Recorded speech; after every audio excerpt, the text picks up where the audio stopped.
Ambassador Marcus Brightwater stepped off his shuttle with the kind of smile that could power a small city.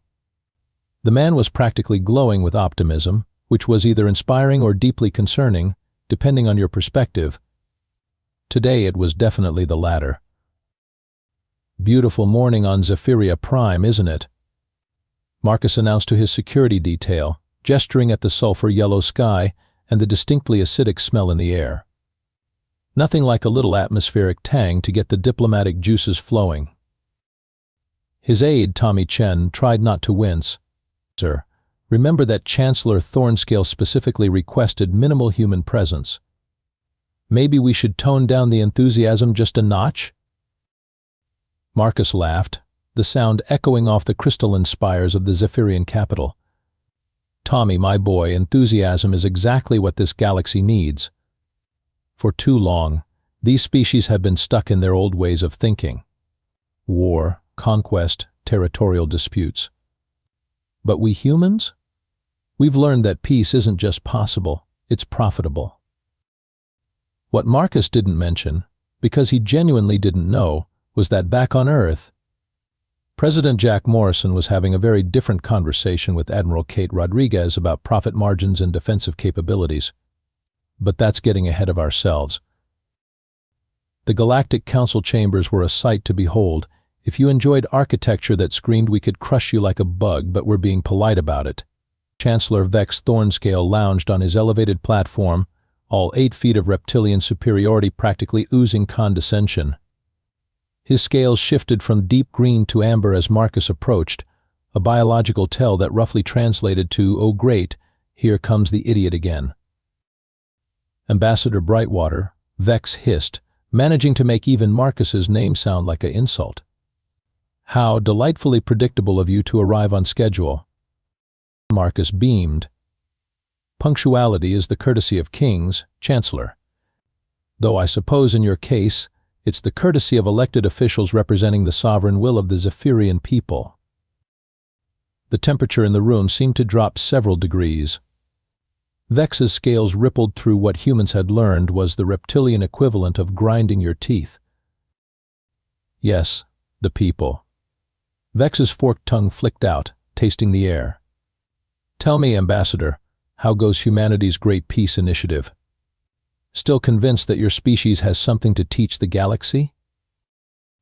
Marcus pulled out his tablet, completely missing the sarcasm. "Actually, yes. Our preliminary reports show a 17% reduction in interstellar conflicts in sectors where we've implemented our mediation protocols. Not bad for a species that's only been in space for what, 200 years? What Marcus also didn't know was that several of those mediation successes had been achieved through some very peaceful means. Earth's intelligence networks had become remarkably good at making problems disappear quietly. But again, Marcus was blissfully unaware of such details. 200 years, Vex repeated, his voice dripping with amusement. "How charmingly naive. Tell me, what do you think gives humanity the right to lecture species that have been spacefaring for millennia?" Marcus's smile somehow got even brighter. "Oh, we're not lecturing anyone, Chancellor. We're sharing. See, that's the beauty of being the new kids on the block. We don't have all that baggage, all those ancient grudges and territorial disputes. We can see solutions that older species might miss." Behind Vex, several alien dignitaries exchanged glances that roughly translated to, "Is this human serious?" The answer was yes, Marcus was absolutely serious. He genuinely believed that humanity's fresh perspective and natural optimism could solve problems that had plagued the galaxy for eons. He was about to find out just how wrong he was. The next morning brought Marcus face to face with the galaxy's most notorious warmongers, and he was absolutely thrilled about it. General Krog of the Brutari hegemony had arrived overnight, all 7 feet of scarred muscle and barely contained aggression. His species had been perfecting the art of warfare since before Earth had developed agriculture, and he wore that experience like a badge of honor. "General Krog," Marcus said, extending his hand for a shake. "I've heard so much about your military innovations. I'm hoping we can channel that strategic thinking into some creative peacemaking." Krog stared at the offered hand like it might explode. You want to shake hands with someone who has personally conquered 47 star systems? Well, when you put it that way, it sounds like you've got exactly the kind of leadership experience we need for large-scale peace initiatives, Marcus replied without missing a beat. Krog's translator device made a sound that might have been laughter or might have been a death rattle. It was hard to tell with Brutari technology. Prime Minister Zilf arrived fashionably late, as was customary for her species. The Vex Ani were known for their calculating nature and their ability to hold grudges for geological timescales. Zilf herself was a walking work of art. If your definition of art included chitinous exoskeletons and compound eyes that could track 17 different conversations simultaneously. Ambassador Brightwater, she clicked, her voice carrying the musical quality that made Vex Ani so popular as diplomats.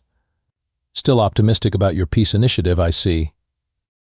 Marcus practically bounced in his chair. More optimistic than ever, actually. I've been running some numbers, and if we can get just 3 major powers to sign onto our conflict resolution framework, we could see a cascade effect across the entire galaxy. Zilf's antennae twitched in what Marcus had learned was the Vex Ani equivalent of polite interest. What he hadn't learned was that the same gesture could also indicate that someone was calculating exactly how to dissolve your bones. Fascinating, Zilf murmured. And what makes you think that species who have been successfully managing their territories for millennia would be interested in human guidance? Marcus leaned forward conspirationally. Well, that's just it. You've been managing your territories, but have you been optimizing them? Our economic models suggest that peace is significantly more profitable than war when you factor in long-term infrastructure development and population growth curves. The silence that followed was the kind that usually preceded either enlightenment or violence. In this case, it was leaning heavily toward the latter.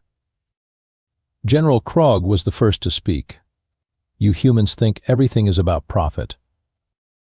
Not everything, Marcus said cheerfully. But let's be honest, resources matter. And war is incredibly wasteful from an efficiency standpoint. Do you know how much energy it takes to glass a planet? That same energy could power terraforming operations for decades. Vex's scales had shifted to a deep red, which in Zephyrian culture meant either extreme anger or extreme amusement. Given the context, it was probably both. Tell me, Ambassador, Vex said slowly, what happens if a species simply isn't interested in your peaceful solutions? Marcus looked genuinely puzzled by the question. Well, I suppose we'd have to find a different approach. Maybe start with smaller collaborative projects, build trust gradually. Rome wasn't built in a day after all.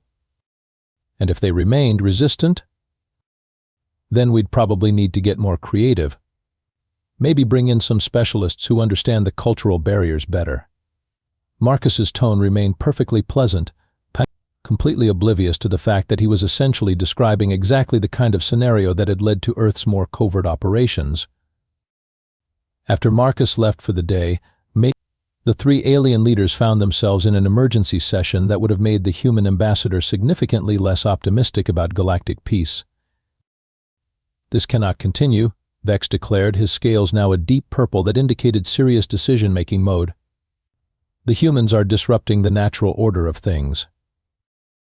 Krog cracked his knuckles, producing a sound like breaking concrete. In my experience, humans are all talk. Soft species. They've never known real war. Zilf's compound eyes focused on a point somewhere beyond the immediate conversation. That may be true, General, but their influence is growing. Other species are beginning to listen to their peace nonsense. If this continues, it could destabilize the entire galactic power structure. What do you propose? Vex asked. Zilf's antennae twitched in what humans might have mistaken for thoughtful consideration. We make an example. Show the galaxy what happens to species that try to upset the cosmic balance. You mean war? Krog's voice carried the kind of enthusiasm usually reserved for birthdays and religious holidays. I mean justice, Zilf corrected. We put the human ambassador on trial for crimes against galactic stability. Make it public. Make it educational. Vex's scales shifted to a satisfied amber. And if he's found guilty? Then we execute him, Zilf said simply. Broadcast it across the galaxy. Let everyone see what happens when naive species try to meddle in affairs beyond their understanding. Meanwhile, Marcus was in his quarters, video calling his wife back on Earth, completely oblivious to the fact that his days of spreading peace and goodwill were numbered. "How are the talks going, honey?" she asked. Marcus smiled. "Better than expected. I think we're really making progress." The trial of Ambassador Marcus Brightwater was the most watched galactic broadcast in recent history, though probably not for the reasons Marcus expected. He stood in the defendant's dock with the same cheerful expression he'd worn to every peace negotiation, apparently under the impression that this was just another diplomatic forum. "Your Honor," Marcus began, addressing the tribunal of alien judges, "I have to say, this is quite an innovative approach to conflict resolution. A public forum for airing grievances could really revolutionize how we handle interspecies disputes." Judge Claxon, a crystalline being whose species communicated through harmonic resonance, rang out a note that roughly translated to, "Did this human just compliment his own execution trial?" Chancellor Vex took the role of chief prosecutor with obvious relish. "Ambassador Brightwater, you stand accused of disrupting the cosmic balance, undermining established galactic hierarchies, and promoting dangerous ideologies that threaten the natural order of civilization." Marcus nodded thoughtfully. "Those are serious charges, Chancellor. Could you be more specific about which ideologies you're referring to? I want to make sure I'm addressing your concerns properly." The courtroom fell silent. Even the alien reporters seemed stunned by Marcus's complete failure to grasp the gravity of his situation. "The ideology of peace," Vex hissed. "Your species' naive belief that warfare and conquest are somehow optional." "Oh, I see the confusion," Marcus said, his face lighting up. "We're not saying warfare is optional. We're saying it's inefficient. There's a difference. Sometimes you need to break a few eggs to make an omelet, but if you're constantly breaking eggs, you're probably not making very good omelets." General Krog stood up so fast his chair toppled over. "Are you comparing galactic conquest to breakfast food?" "Well, metaphorically speaking, yes," Marcus replied. "Both involve resource allocation, strategic planning, and optimal outcome achievement. The difference is that one approach focuses on sustainable growth while the other focuses on short-term territorial gains." Prime Minister Zilf's compound eyes were now tracking Marcus with the intensity of a targeting system. "Ambassador, do you understand that you are on trial for your life?" Marcus paused, and for a moment something flickered across his expression. It was too quick to identify, but it almost looked like calculation. "I understand that you believe I'm on trial for my life," he said carefully. "But I'm hoping that once we work through these ideological differences, we can find some common ground." The trial continued for 3 days, but with Marcus maintaining his sunny disposition, even as witness after witness testified about humanity's corrupting influence on galactic politics. He took notes, asked clarifying questions, and even suggested some procedural improvements to the tribunal format. On the final day, Marcus was given the chance to make a closing statement. "Your Honors," he began, "I want to thank you for this opportunity to engage in such robust dialogue about the future of galactic civilization. I know my species is young compared to yours, and I understand that our perspectives might seem naive or even threatening to established ways of thinking." He paused, looking directly at each judge in turn. "But I believe that diversity of thought is what makes civilizations strong. Yes, humans approach problems differently. Yes, we ask uncomfortable questions about why things have to be the way they've always been. But isn't that exactly what the galaxy needs? Fresh perspectives, new solutions. And the courage to imagine a better future?" The courtroom was completely silent. Marcus's words seemed to hang in the air like a challenge. "If you execute me," he continued, "you won't be silencing one man. You'll be sending a message to the entire galaxy that new ideas are dangerous, that progress is unwelcome, and that the future must look exactly like the past." He smiled, and for just a moment there was something almost sad about it. "I hope you'll reconsider." The verdict was unanimous, guilty on all charges. The sentence was death by atmospheric exposure, to be carried out immediately and broadcast across the galaxy as a warning to other species with disruptive ideologies. As Marcus was led to the execution chamber, he turned back to the courtroom. "Thank you for hearing me out," he said. "I hope someday you'll understand that we really were trying to help." The airlock cycled. Marcus Brightwater, Earth's voice of peace, was gone. Back on Earth, President Jack Morrison received the news in his secure briefing room. His expression remained carefully neutral as he watched the replay of the execution. "Sir?" his aide asked quietly. "Your orders?" Morrison was quiet for a long moment. Then he reached for his communications console and entered a code that hadn't been used since the system was installed. "Activate Protocol Omega," he said. "All departments. Full authorization." The aide's face went pale. "Sir, are you sure?" Morrison looked at the screen, where alien news anchors were already celebrating the correction of the human problem. "They wanted to see what happens when you kill our peacemaker," Morrison said quietly. "Now they get to find out." Admiral Kate Bulldozer Rodriguez had been waiting for this call her entire career. When President Morrison's voice crackled through her encrypted comm system with the words "Protocol Omega is live," she felt a smile spread across her face that would have made a shark nervous. Well, she murmured, turning to her staff.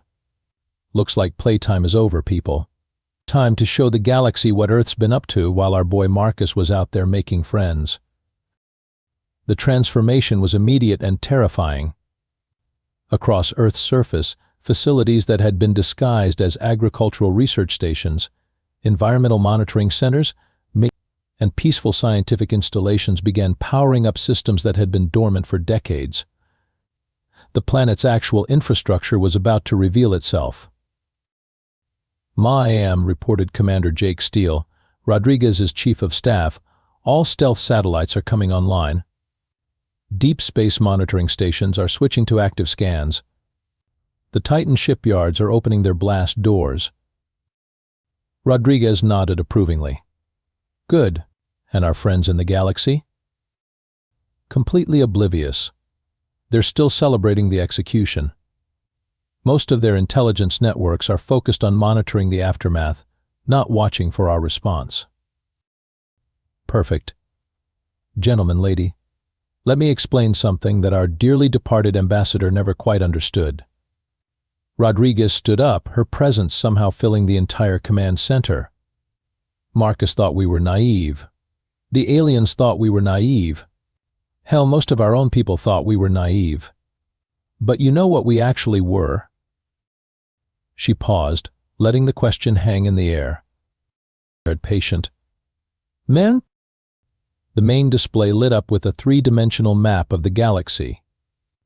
Earth sat in its quiet corner, surrounded by what looked like empty space. But as Rodriguez entered her command codes, the display began to change.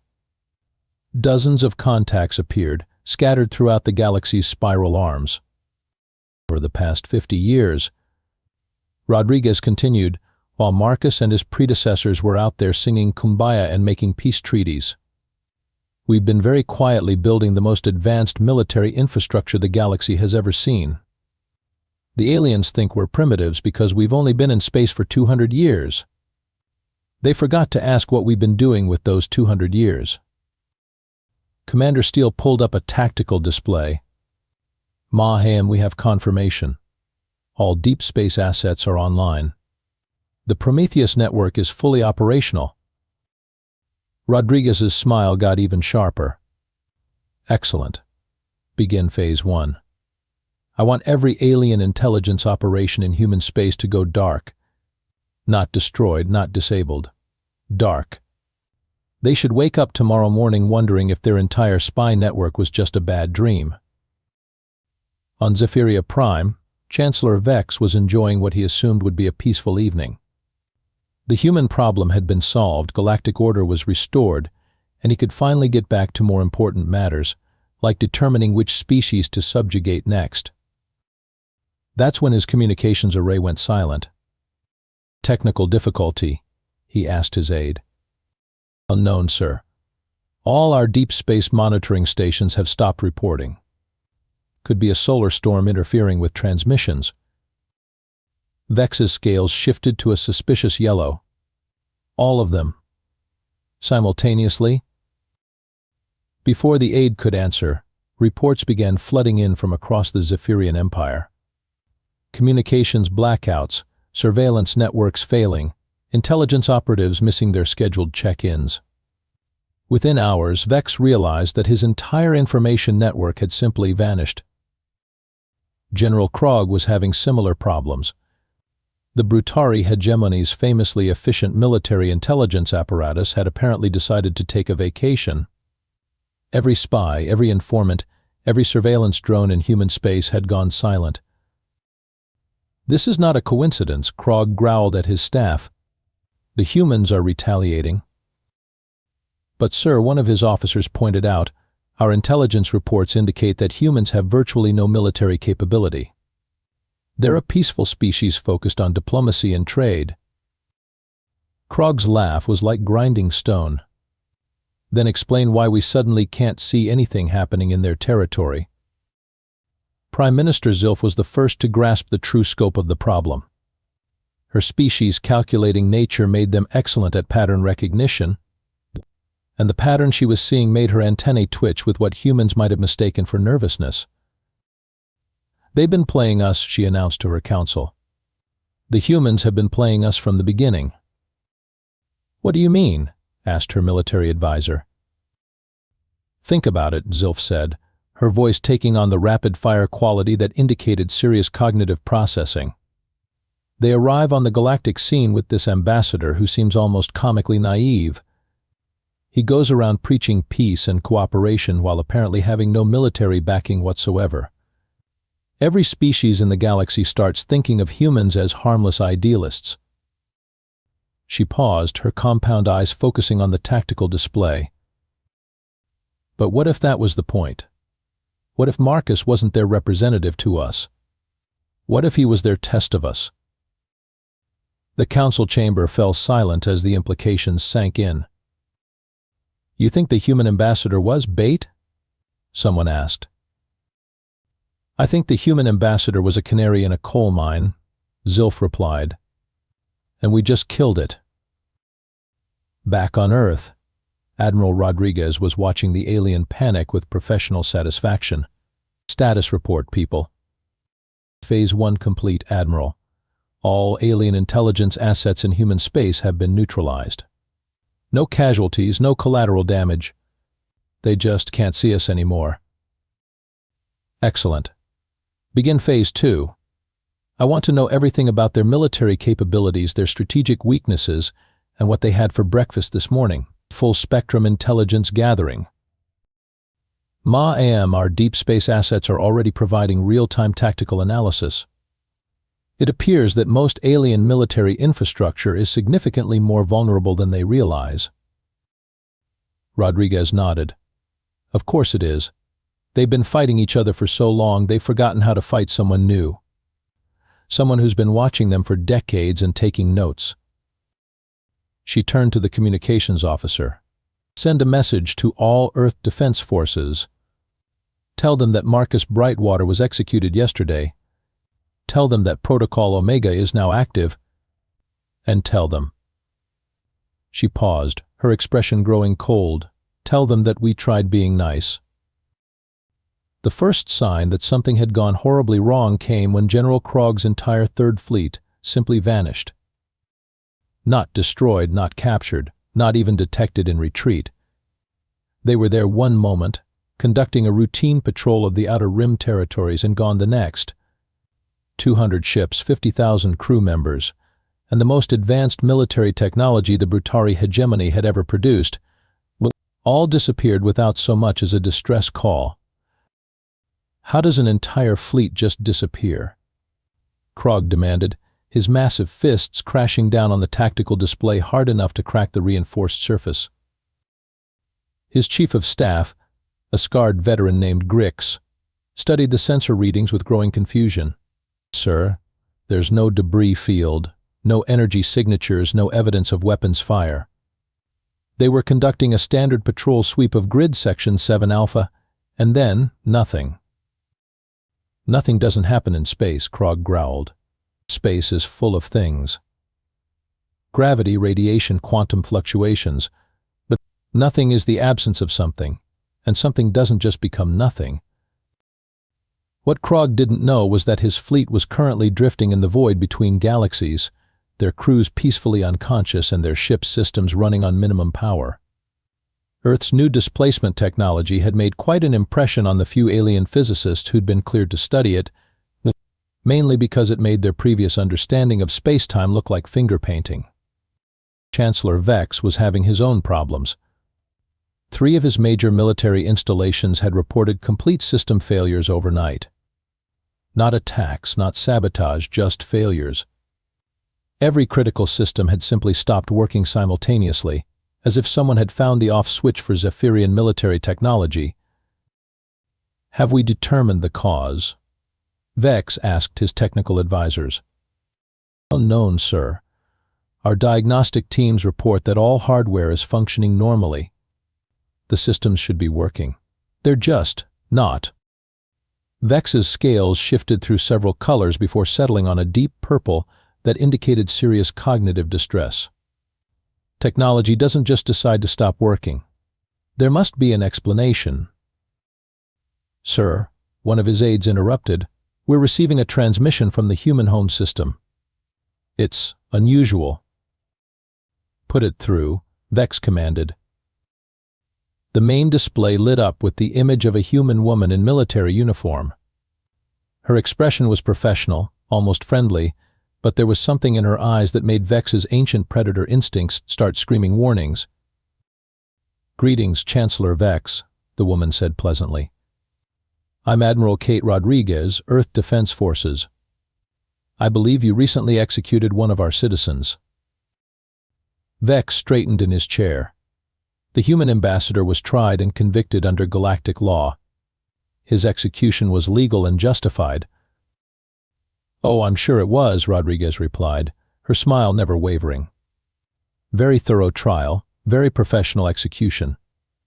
Really sent a message to the galaxy about what happens when naive species try to meddle in affairs beyond their understanding.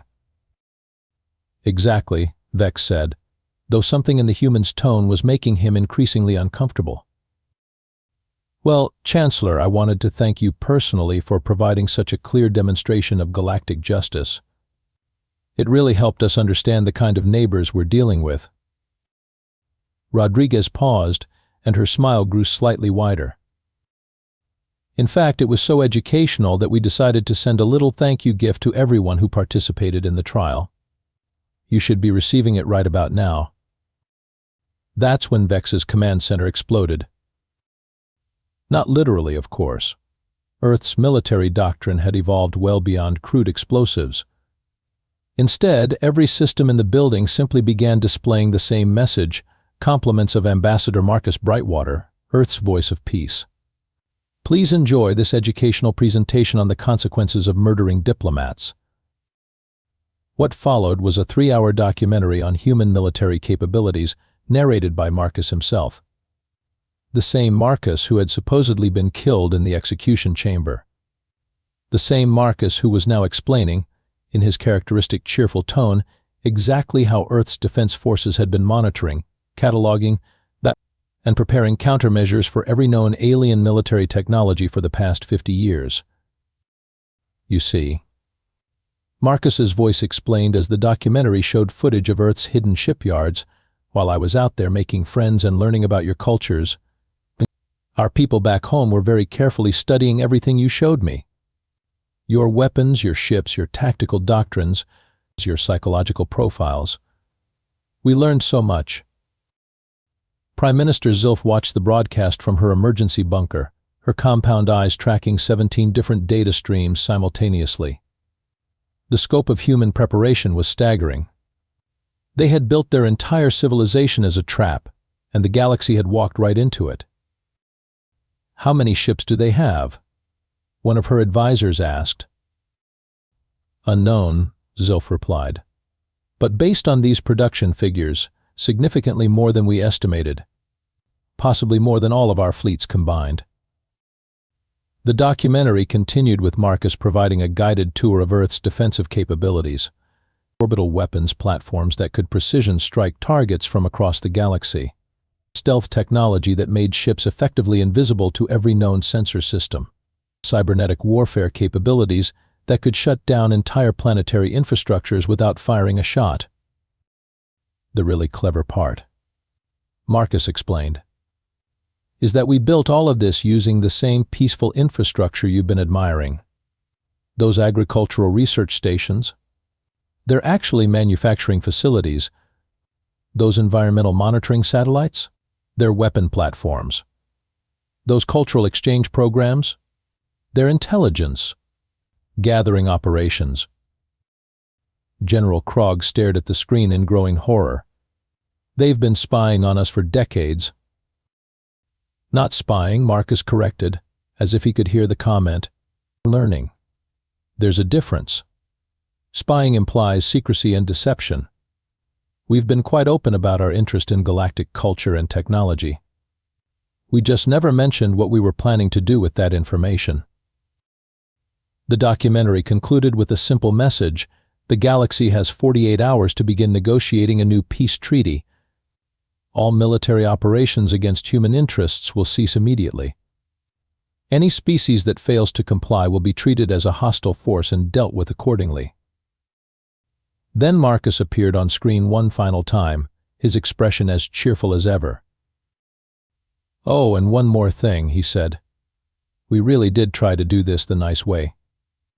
You guys chose violence. So now we're going to show you what human violence looks like when it's applied with 50 years of planning and preparation." His smile was absolutely radiant. Good luck. The surrender came faster than anyone expected, including Admiral Rodriguez. Within 36 hours of the documentary broadcast, representatives from every major galactic power were requesting emergency peace negotiations. The same species that had spent millennia perfecting the art of warfare suddenly discovered an urgent interest in diplomatic solutions. Ma-Am Commander Steele reported, "We have formal surrender requests from the Zephyrian Empire, the Brutari Hegemony, and the Vex Ani Collective. They're all asking for the same thing, mercy." Rodriguez leaned back in her command chair, savoring the moment. Mercy.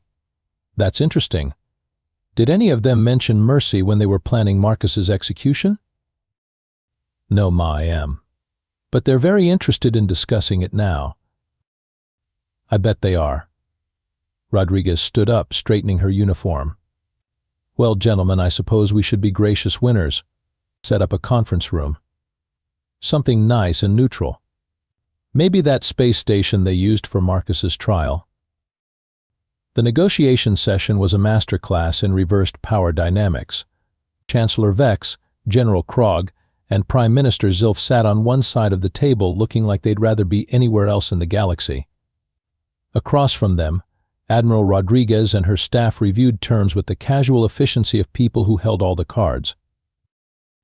Let's start with the basics, Rodriguez said, consulting her tablet. Point 1. Immediate cessation of all hostile activities against human interests. Point 2. Full disclosure of all military capabilities and strategic resources. Point 3. Establishment of Earth as the primary mediating authority for all interspecies conflicts. Vex's scales had shifted to a pale, sickly green. You're asking us to surrender our sovereignty. I'm asking you to accept the new reality. Rodriguez replied cheerfully. You killed our peacemaker. That was your choice. Now you get to live with the consequences." "What consequences?" Krog demanded. "You've already won. Your fleets control every major trade route in the galaxy. Your technology makes our weapons look like toys. What more do you want?" Rodriguez smiled, and it was exactly the same expression Marcus had worn during his most optimistic diplomatic moments. "We want peace, General." The same thing Marcus wanted. The same thing we've always wanted. The only difference is that now we're going to get it. "And if we refuse?" Zilf asked, her antennae twitching with barely contained anxiety. "Then you'll learn what happened to the Corvan Dominion," Rodriguez said casually. The alien representatives exchanged glances. The Corvan Dominion had been the one species that had refused to acknowledge human diplomatic initiatives entirely. They'd been a minor power, but aggressively territorial and completely uninterested in peace negotiations. "What did happen to the Corvan Dominion?" Vex asked carefully. Rodriguez's smile widened. "They chose to find out what human military doctrine looks like when we stop being polite about it. Spoiler alert, they didn't enjoy the experience." She stood up, walking to the conference room's main display. "The truth is, we could have done this the hard way from the beginning. We could have shown up in the galaxy with massive fleets and demanded submission. We could have conquered everything in sight and imposed our will through superior firepower." The display lit up with a strategic map of the galaxy, showing human assets throughout known space. There were a lot more of them than the aliens had realized. "But that's not who we are," Rodriguez continued. "We genuinely believe that peace is better than war, that cooperation is more efficient than conquest, and that diversity of thought makes civilization stronger. So we sent Marcus to try the diplomatic approach first." She turned back to the alien representatives. "You killed him for it. You decided that his message was so dangerous, so threatening to your established order, that it needed to be silenced permanently. You made peace impossible." Vex started to speak, but Rodriguez held up a hand. "I'm not finished. See, what you didn't understand is that Marcus wasn't just our ambassador. He was our early warning system. As long as he was alive and making progress, it meant that diplomacy was still possible. It meant that we could solve our problems without violence." She sat back down, her expression growing serious. "But when you killed him, you sent us a very clear message. You told us that the galaxy wasn't interested in peace. You told us that the only language you understood was force.